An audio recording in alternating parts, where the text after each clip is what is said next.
Hello बच्चों, let's read this question. This question says that find the odd one. तो basically इस question में हमें चार ऑप्शन गिवन है, ए बी सी और डी, और हमें बताना है कि इन चारों में से ऑड वन कौन सा है। अब अगर इस क्वेश्चन के मैं की कॉन्सेप्ट की बात करूं तो इस क्वेश्चन का जो की कॉन्सेप्ट है वो है बच्चों plant kingdom. Let me right it over here, it is plant kingdom. अब सबसे पहले तो देखो, जो प्लांट किंगडम होता है बच्चों, इसके अंदर मेनली 5 डिवीजन आते हैं। इसके अंदर कितने डिवीजन आते हैं? 5 डिवीजन आते हैं। अब ये डिवीजन कौन कौन से हैं? तो सबसे जो पहला डिवीजन आता है बच्चों, इसे हम बोलते हैं एल्गी, और एल्गी को बच्चों हम थैलोफाइटा भी बोलते हैं। It is also known as thallophyta. Algae को हम थैलोफाइटा क्यों बोलते हैं? क्योंकि एल्गी की जो बॉडी होती है ये बच्चों थैलॉइड टाइप की होती है। और थैलॉइड बॉडी का क्या मतलब है? थैलॉइड बॉडी बच्चों ऐसी बॉडी होती है जिसके अंदर रूट, स्टेम और लीफ जो है ये प्रेजेंट नहीं होते। राइट। दूसरा जो डिवीजन आता है बच्चों, इसे हम बोलते हैं bryophyta. Second is bryophyta.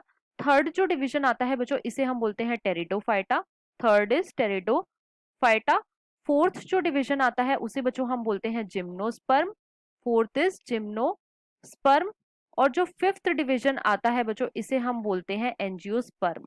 Fifth is angiosperm. और जो एंजियोस्पर्म होते हैं ये कैसे होते हैं? ये होते हैं बच्चों फ्लावरिंग प्लांट्स। राइट। अब क्वेश्चन में देखो हमें चार ऑप्शन गिवन है। ए में हमें गिवन है एडियांटम, बी में हमें गिवन है इक्विसिटम, सी में हमें गिवन है सेलाजिनेला, और डी में बच्चों हमें गिवन है रिक्शिया। तो इन चारों में से जो ऑड वन आउट है वो है बच्चों रिक्शिया। क्यों? क्योंकि रिक्शिया बेसिकली क्या है? ये एक लिवर वर्ट है। It is basically liverwort. और लिवर वर्ट क्या होते हैं? ये होते हैं बच्चों bryophyte. These are bryophyte. Right. लेकिन एडियांटम, इक्विसिटम और सेलाजिनेला ये क्या है? ये है बच्चों टेरिडोफाइट। ये तीनों ही क्या है? टेरिडोफाइट। राइट। तो यहाँ पे जो ऑड वन आउट है वो कौन हो गया? वो हो गया बच्चों रिक्शिया। क्वेश्चन में हमसे यही पूछा गया था, तो इस क्वेश्चन का जो हमारा आंसर है वो है बच्चों option number D. So the final answer of this question is option number D. I hope you understood it well. Best of luck.